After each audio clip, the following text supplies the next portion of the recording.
Her heart sunk and she froze in place, staring at him with fear, trying to understand whether she was saved or destined for punishment. As he sent a death glare with his dark eyes, but when he noticed the scratches on her face, his eyes widened.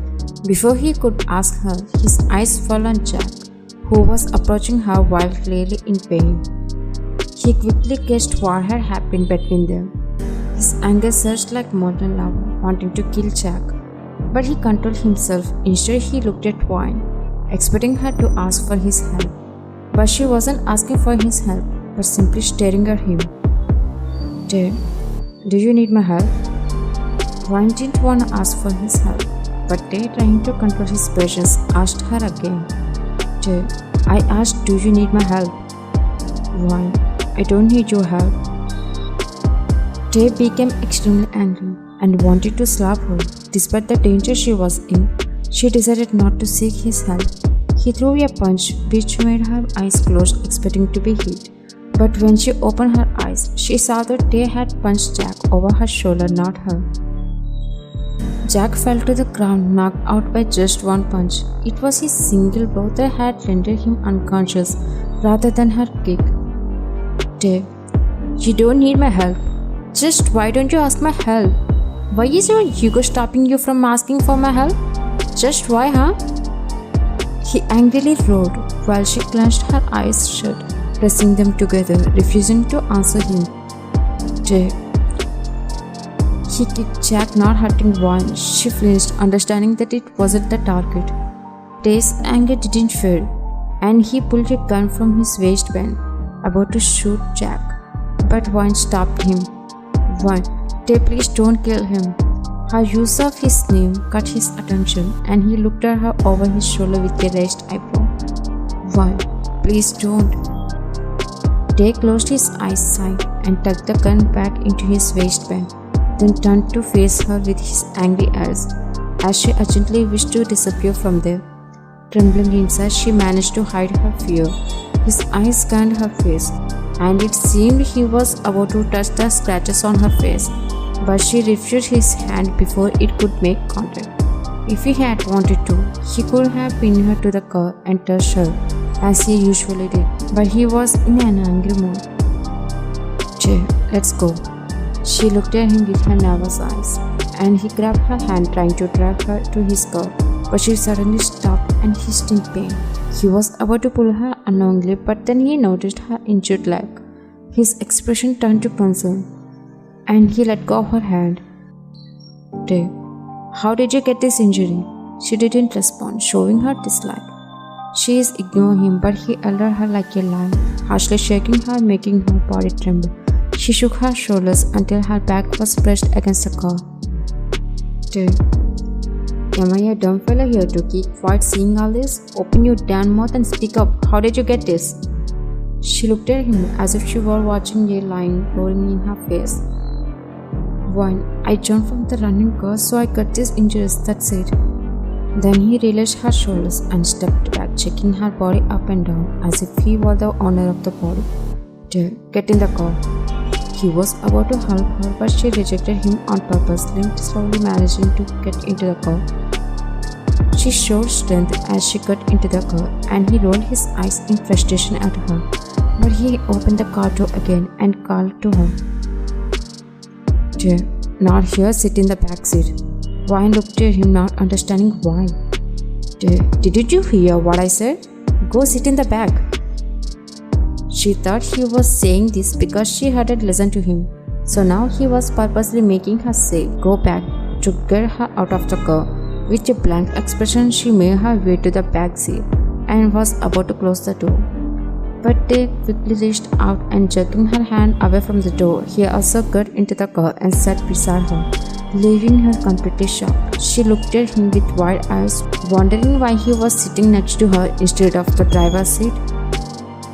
Didn't he want to drive the car? Inside, fear felled up, as she was scared that he might punish her right there for her attempt to escape. Breathing stuck in her throat from the tension, then he moved closer to her, causing her to automatically move away from him. He was about to lean in. Why are you sitting here? Tae, don't you know why?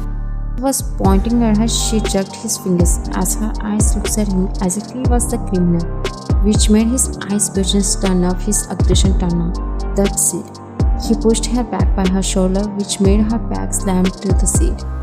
If you don't stay silent, I'm sure I'll have to make you stop talking with my lips. Should I do it now? She immediately pressed her lips together in response to his warning. His eyes looked into her eyes, simply rolled his eyes, showing no concern.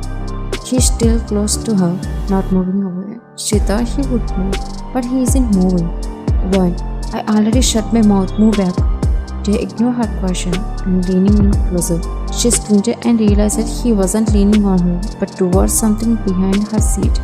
It was first aid kit. Tae, show me your leg. What? No. Tae, are you gonna show it on your own, or should I pull it up myself? He roared, making her flinch. She lifted her skirt slightly to show him. His eyes focused only on her injury, not anywhere else. Tae, I'll treat your leg, he said as he reached for the first aid kit. Why? No need. Tae, shut up. Your body is mine. I didn't ask for your permission. I'll do what I want. She looked at him blankly as he pulled her leg towards him and began to treat it. At first, she couldn't believe he was caring for her, but his voice echoed in her mind. Your body is mine, he had said, making her not believing in him. Why? Were you taking care of me? Tae, care? Screw that. I'm downright heartless. I'm just making sure you can ensure when I'm gonna punish you.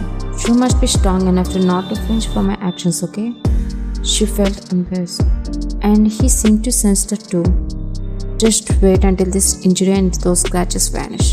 Then I'll show you what you deserved for cheating on me and escaping from me wisely.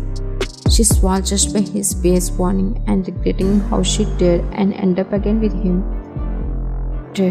Don't forget it already. No, please, darling. You will regret it when you have fully healed, when I make you stay beneath me. Just when you can regret it. Until then, just stay calm and prepare to make out with me. How about that?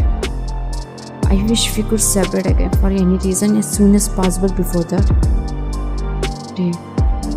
Congratulations. Your wish isn't granted, not even for fun, as your husband has strongly decided that he won't leave you, even in his last step of his life. He smirked at her and he moved from backseat to driver's seat to drive, and before he started the car, he said something without looking at her. This is your fate. You can't escape from your husband, baby. Tae saw whispers. No force in the universe, not even God, can break us apart. Because God knows what I am.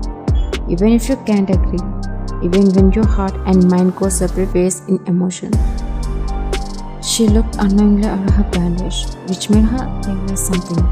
Then tears welled up in her eyes. Why were her eyes supposed to fill with tears? She didn't shed any when Jack hurt her or when she got cut by Tae. Even when he treated her leg, she didn't cry. Why now? Is she missing something else?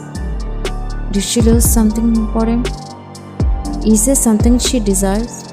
Or is her connection with him reminding of her something else? She wiped her tears away with her palms and gazed at Tae's face through the mirror.